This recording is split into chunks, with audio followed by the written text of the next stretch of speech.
UAE அணியை வீழ்த்தி இந்திய மகளிர் அணி அபார வெற்றி.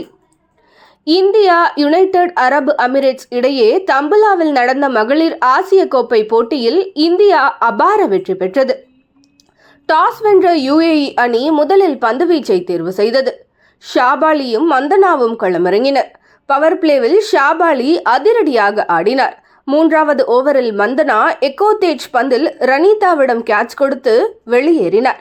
எதிர்முனையில் அதிரடியாக ஆடி வந்த ஷாபாலி 37 ரன்கள் எடுத்திருந்த நிலையில் தரணி தர்கா பந்தில் விக்கெட் கீப்பர் தீர்த்தாவிடம் கேட்ச் கொடுத்து 5 ஓவரில் அவுட்டானார்.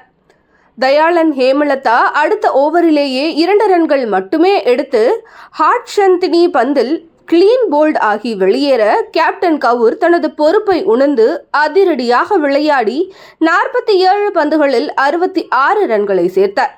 ஜெமிமா ரோஸ் சொற்ப ரன்களில் வெளியேறினாலும் அவரை தொடர்ந்து களம் கண்ட ரிச்சா கோஷ் மைதானத்தில் வான வேடிக்கை நடத்தினார். 29 பந்துகளை மட்டுமே சந்தித்து 64 ரன்களை சேர்த்தார்.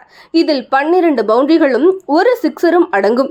இறுதியாக இந்தியா 201 ரன்களை UAE அணிக்கு இலக்காக நிர்ணயித்தது. கடினமான இலக்கு என்பதால் தொடக்க முதலே அதிரடியாக ஆடத் தொடங்கிய UAE பேட்ஸ்மேன்கள் இந்தியாவின் பந்துவீச்சை சமாளிக்க முடியாமல் தீர்த்தா சதீஷ், ரனிதா, சமீரா ஆகியோர் முறையே 4, 7, 5 என்ற ஒற்றை இலக்கு ரன்களை எடுத்து அடுத்தடுத்து வெளியேறினர்.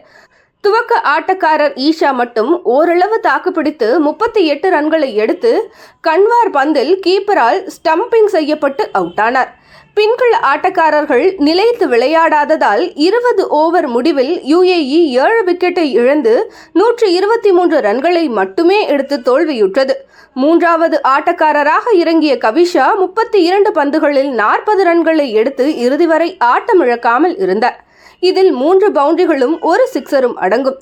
அதிரடியாக ஆடிய இந்திய வீராங்கனை ரிச்சா கோஷ் ஆட்ட நாயகியாக தேர்ந்தெடுக்கப்பட்டார். இந்த வெற்றியின் மூலம் இந்தியா புள்ளிப்பட்டியலில் முதல் இடத்தை தக்க வைத்துள்ளது.